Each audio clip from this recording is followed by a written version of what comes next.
उम्मीद है आप सब लोग अच्छे होंगे। मेरा नाम प्रखर श्रीवास्तव है। स्वागत करता हूं आप सभी का गुरु घंटाल में। दोस्तों, इस वीडियो में हम 10 फरवरी 2021 को देश में विदेशों में जितने भी इम्पोर्टेंट इवेंट्स हुए उसको रिव्यू करेंगे। निकल पड़ते हैं और देखते हैं सबसे पहली खबर कहां से आ रही है। दोस्तों, 8 फरवरी से लेकर 12 फरवरी तक Indian institute of horticultural research जो कि बेंगलोर में स्थित है, वहाँ पर नेशनल हॉर्टिकल्चर फेयर मनाया गया। मतलब नेशनल हॉर्टिकल्चर मेले को कंडक्ट कराया गया। और ये किसके द्वारा करवाया गया था? Indian institute of horticulture research के द्वारा। इसका इनॉग्रेशन किया कैलाश चौधरी ने, जो कि यूनियन मिनिस्टर हैं for agriculture and farmer welfare. Theme था horticulture for startup and stand up India. Horticulture होता क्या है? फलों की जो प्रोडक्शन होती है उसको हॉर्टिकल्चर कहते हैं। और इस मेले में क्या दिखाया गया? Cutting edge technologies, crop varieties, paste and disease management practices and processing methods among others. और आप लोगों को बता देना चाहता हूं कि ये जो IIHR है, Indian institute of horticultural research, ये सब्सिडियरी है Indian council for agricultural research की, ICAR की। तो याद रखिएगा, नेशनल हॉर्टिकल्चर फेयर इस बार बनाया गया IIHR बेंगलुरु में। चलिए कुछ इंपॉर्टेंट गवर्नमेंटल बिल्डिंग्स के बारे में आपको बताते हैं जो कि बेंगलुरु में स्थित है। एक नेशनल स्टैटिस्टिकल इंस्टीट्यूट जिसको PC मेलानोबिस ने बनाया, एंड दूसरा national centre for biological science, ये भी बेंगलुरु में स्थित है। ICAR के बारे में जान लेते हैं। हेडक्वार्टर है नई दिल्ली में। इसके डायरेक्टर हैं त्रिलोचन मोहापात्रा और ये 16 जुलाई 1929 में बनी। नेक्स्ट खबर आती हुई कि तमिलनाडु स्टेट को सेंट्रल की तरफ से अप्रूवल मिल गया है कि वो यहाँ पर अपना 5वां टाइगर रिजर्व खोल सकते हैं। और ये हिंदुस्तान का 51वां टाइगर रिजर्व होगा। और ये टाइगर रिजर्व कहाँ पर होगा दोस्तों? Meghamalai and Srivilliputhur grizzled squirrel wild life sanctuaries में ये 5वां टाइगर रिजर्व खोला जाएगा। और मैं आप लोगों को एक बात और बता देना चाहता हूँ, ये जो पूरा का पूरा टाइगर रिजर्व है, Meghamalai and Srivilliputhur grizzled squirrel wild life sanctuary, ये 3 जिलों में फैला हुआ है, थेनी, विरुद्धनगर एंड मदुरई। तो 5वां टाइगर रिजर्व तमिलनाडु में इनॉग्रेट किया जाएगा। मतलब सेंट्रल ने अप्रूवल दे दिया है कि बनाओ। थोड़ा सा तमिलनाडु के बारे में जान लेते हैं। तमिलनाडु दोस्तों 3 राज्यों से बॉर्डर साझा करता है, कर्नाटका, केरला, आंध्र प्रदेश, और एक यूनियन टेरिटरी भी है, पुदुचेरी। कैपिटल चेन्नई, सबसे बड़ा शहर चेन्नई है तमिलनाडु का। CM एडप्पाडी के पलनीस्वामी। गवर्नर हैं बनवारी लाल पुरोहित। टोटल 39 जिले हैं, 38 जिले हैं। 38 जिले हैं, 39 सीटें हैं लोकसभा में, 18 सीटें हैं राज्यसभा में, 234 सीटें लेजिस्लेटिव असेंबली में। और नीलगिरी तहर यहाँ का स्टेट एनिमल है। नेक्स्ट न्यूज, इंडिया और अफगानिस्तान ने एक MOU पर साइन किया है फॉर द कंस्ट्रक्शन ऑफ सहतूत डैम। ठीक है, सहतूत डैम जो कि काबुल रिवर के ऊपर बनेगी, उसके कंस्ट्रक्शन के लिए इंडिया और अफगानिस्तान के बीच में MOU साइन हुआ है। इससे पहले अफगानिस्तान को ऑलरेडी इंडिया बहुत सारे एड दे चुका है। ठीक है, अफगानिस्तान की रोड्स इंडिया ने बनाई, अफगानिस्तान की पार्लियामेंट हाउसेस इंडिया ने बनाया, एंड इस पूरे प्रोजेक्ट का कॉस्ट करीब करीब होगा $300 मिलियन। ठीक है, इस MOU को साइन किया हमारे देश के external affairs minister doctor Jaishankar ने और अफगानिस्तान के foreign minister mister Hanif Atmar ने, in the presence of Indian prime minister Narendra Modi and Afghanistan president doctor Mohammad Ashraf Ghani. तो याद रखिएगा, सहतूत डैम इंडिया और अफगानिस्तान मिलकर बनाएगा। $300 मिलियन में करीब करीब ये डैम बनकर तैयार होगा। काबुल रिवर के ऊपर ये डैम बनेगा। अफगानिस्तान बॉर्डर शेयर करता है Pakistan, Iran, Turkmenistan, Uzbekistan, Tajikistan. और हल्का सा देखा जाए दोस्तों तो बॉर्डर शेयर होता है किसके साथ, वैसे ये तो पाकिस्तान है, तो अफगानिस्तान बॉर्डर शेयर करता है किसके, हल्का सा बॉर्डर इसका चाइना के साथ भी टच होता है। अगर आप लोग गौर करेंगे, ये देखिए, ये यहाँ पर चाइना है, ठीक है। तो मैं आप लोग को बता देना चाहता हूँ किससे किससे बॉर्डर शेयर करता है, पाकिस्तान के साथ, ईरान के साथ, Turkmenistan, Uzbekistan, Tajikistan and China. Afghanistan के बारे में कुछ और जानते हैं। कैपिटल है काबुल। ऑफिशियल लैंग्वेज यहाँ बोली जाती है पश्तो, क्योंकि यहाँ पर सबसे अधिक पश्तून जाति के लोग रहते हैं 42%। 27% यहाँ पे ताजिक हैं, जो कि ताजिकिस्तान के हैं, ताजिक हैं। रिलीजन इस्लाम। प्रेसिडेंट अशरफ घनी। और यहाँ पर 2 वाइस प्रेसिडेंट होते हैं। पहला वाइस प्रेसिडेंट है अमरुल्ला सलेह एंड दूसरे हैं सरवर दानिश। अपर हाउस को ये कहते हैं हाउस ऑफ एल्डर्स, मतलब राज्यसभा जैसे हमारे देश में है। And house of the people, जो हम लोग कहते हैं लोअर हाउस को, लोकसभा को, वो ये भी हाउस ऑफ द पीपल ही कहते हैं।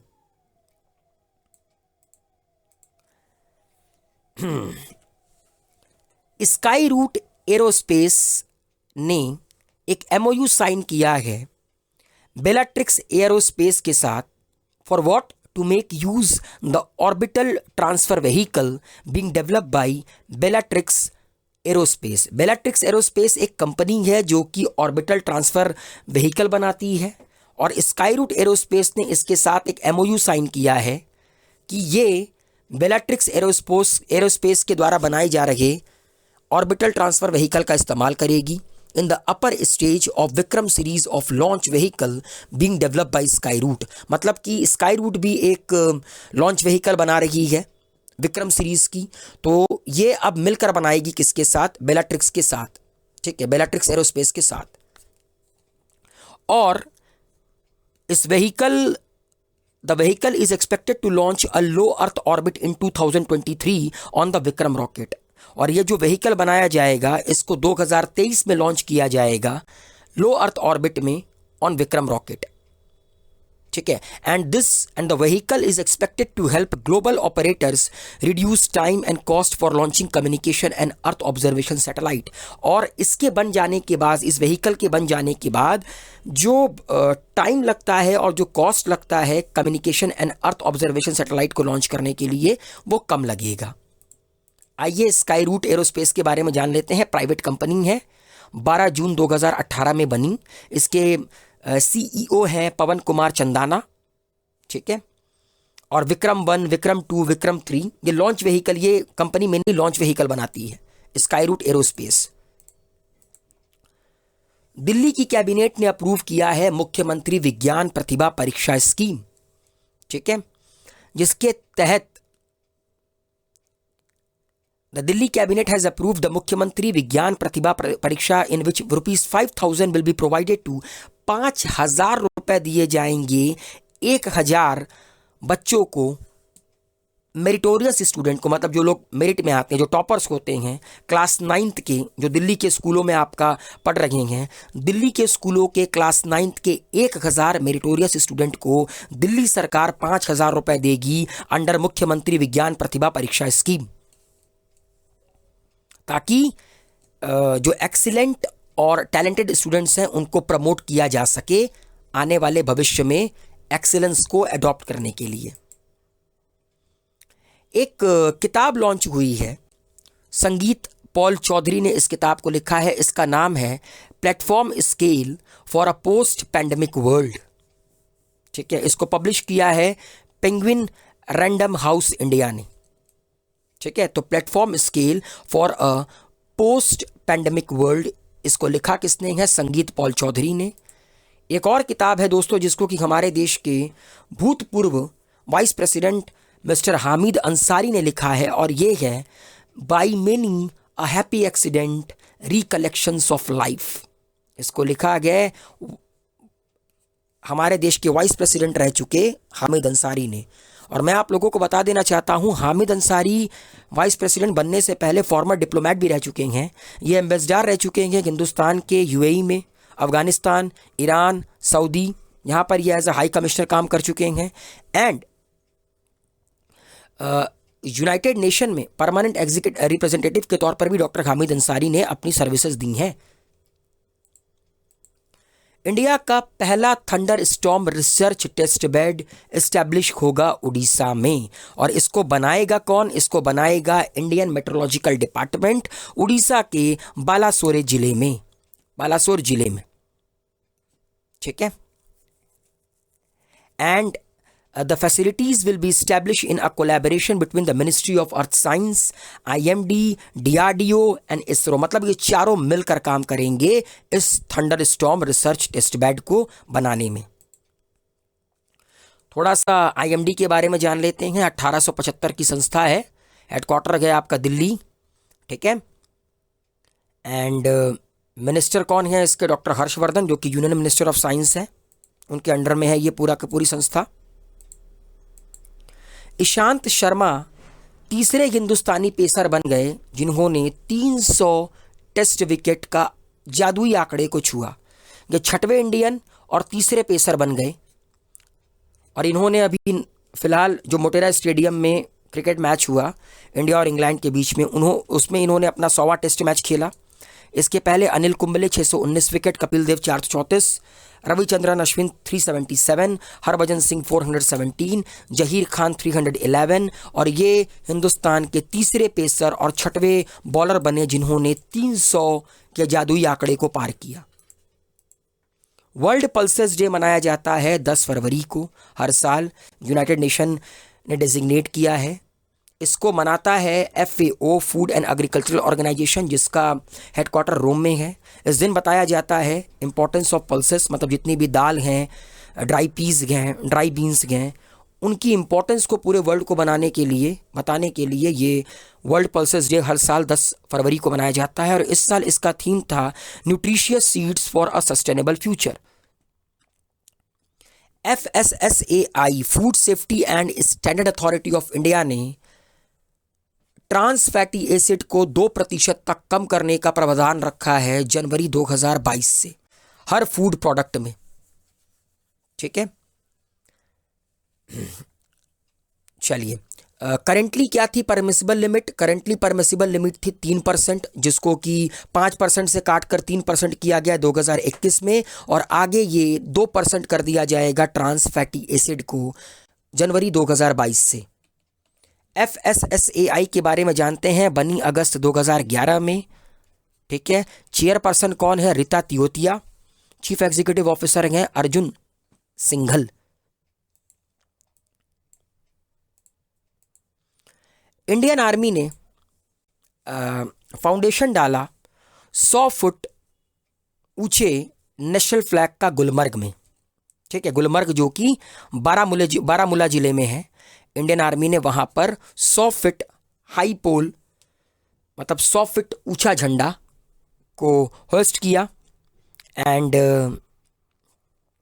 The foundation stone for the iconic national flag was laid by dagger division general officer commanding GOC major general Virendra Vats, along with Bollywood actor producer Arbaaz Khan and actresses Vidya Balan और अरबाज खान भी वहाँ पर मौजूद थे जब ध्वजारोहण किया गया 100 फुट लंबे ऊंचे फ्लैग का गुलमर्ग में। दोस्तों, इंडियन आर्मी के बारे में एक बड़ी इंपॉर्टेंट जानकारी आपको देनी है। देखिए, कोई भी कमांड आर्मी 7 पार्ट में डिवाइडेड होती है। पहला होता है सेक्शन सबसे स्मॉलेस्ट यूनिट होता है आर्मी का, इसमें 10 से 12 सोल्जर्स होते हैं। एक प्लाटून में आपका 4 सेक्शन होते हैं, मतलब मान लीजिए एक सेक्शन में अगर 12 लोग तो 4 प्लाटून में कम से कम 40 से 48 लोग। ठीक है। कंपनी में 4 प्लाटून होती हैं, एक कंपनी में 4 प्लाटून होती हैं, और इसका चीफ कौन होता है? Company commander. बटालियन का चीफ होता है कर्नल, ब्रिगेड का चीफ होता है ब्रिगेडियर, डिवीजन का चीफ होता है मेजर जनरल, एंड कॉर्प्स का चीफ होता है लेफ्टिनेंट जनरल। तो आर्मी इन 7 कमांड पर काम करती है। पहला था आपका सेक्शन के बाद प्लाटून के बाद कंपनी के बाद बटालियन, ब्रिगेड, डिवीजन, कॉर्प्स। तो दोस्तों, उम्मीद है आप लोगों को मज़ा आया होगा इस वीडियो को देखकर। वीडियो को लाइक कीजिए, शेयर, कमेंट कीजिए, गुरु घंटाल को सब्सक्राइब ज़रूर कीजिए। Thank you so much. Wish you all a very good luck, take care, good bye.